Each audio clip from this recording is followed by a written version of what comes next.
it's about BCC program targeting the high risk in the priority prevention areas. And with this, I mean, mostly they work with, they want to come up with generic branded messages so that they should surround the target population, consistent messages, which they will be rotating over a period of time. And the third objective is on condom distribution and basically condom social marketing. The third one is improving the referral network among existing providers in order to improve access for the target groups. So this is the overview of the 4 objectives of EBT-PREV. The research department, who is involved, I just wanted to give you like a background. That's me in the center. And big. Getting bombarded with everything. So we have the regional researcher and the HIV research advisor, that's Eniko, and Amy Eris. So it's all about me communicating with all the people surrounding. But at the same time, mostly it's about capacity building for the research team and making sure that the research agenda for EBT-PREV is implemented. We also have the consultants, that's Bram Piot. He is supporting the team in GPS, GIS, and also he does reviews for our PDA, form development, because we do in-house form development, but we have to send them for consistency checks and reviews. What's CSR? Oh, sorry. So for CSR is Center for Social Research. That's under University of Malawi. We were also working with them. The original plan was that they were going to help us with the implementation of the research objectives, but it ended up that their input was very minimal. It ended up to be like PSI Malawi doing the whole place methodology. And who's chief of party? Sorry, is it Ricky? So no, that's Sarah Gibson. Ah. Yes. Oh, okay. wait, sorry, you said PSI ended up doing the whole project? PACT isn't doing the whole project? No, PACT is on the one. That's yeah. It's all about capacity building and grants management. But for the research, this is about involvement for the research objectives, like who's involved for that particular objective. Okay. So for EBT-PREV with its needs, we actually used PLACE, and I just wanted to give you a background for those who are not familiar with PLACE. It actually stands out for Priority for Local Place AIDS Control Efforts. It's venue-based and it was developed by Measure Evaluation.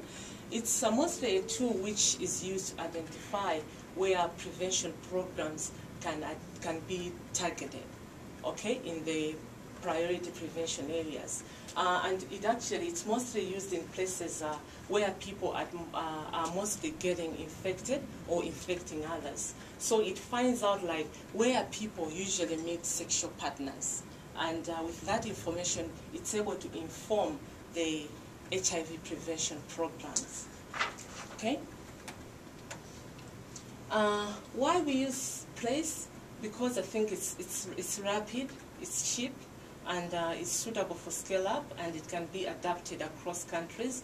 And I think the biggest thing is that it also provides tools which are immediately useful for the programs. I think this you'll see later, like how it helped us during the... Did the proposal, did the RFA say you had to use PLACE? Yes. Yes. So that's another reason why. Yes. Okay, it was fortunate. It was fortunate by you. Okay, just making that clear. It was a scientific choice. Okay. By the NDA. Or it was either By imposed or USAID. strategic on John Justino's part. There was a reason. No, it specifically said in the RFA which use place. Yeah.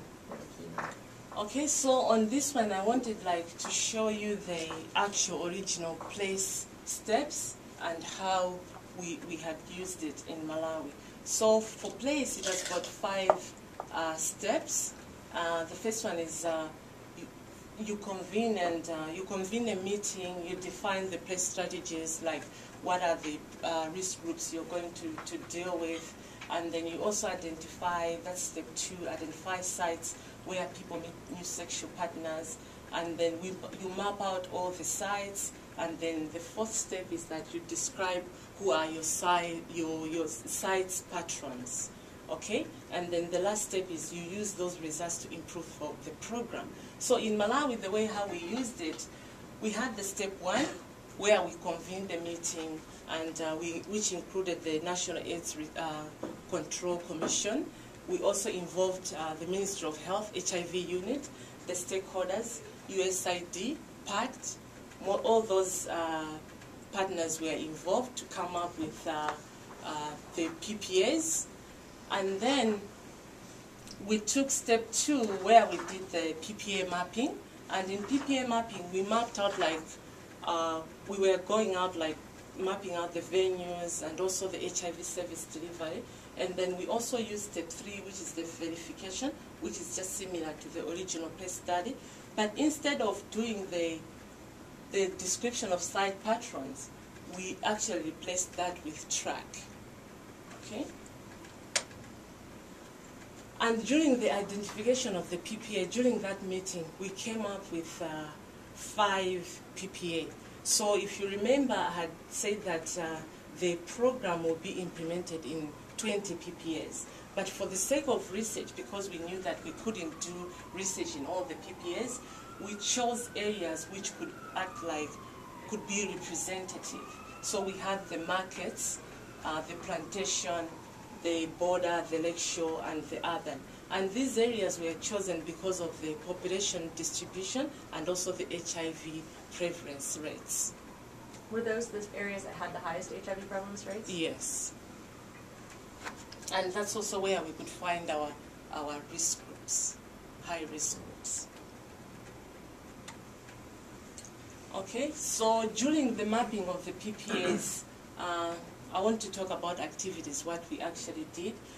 So basically we were trying to find out places where different people meet new sexual partners, and this involved talking to community informants, people who were knowledgeable about the PPA. So we would talk to taxi drivers, bar workers, commercial sex workers, people who were selling foodstuffs, really just asking them to say where do people meet new sexual partners, where they felt vendors hang out and meet new sexual partners, and the plantation workers and things like those. So we came up with a list of bottle stores, rest houses, bar, local cachasso places, that's the local beer, the tea field,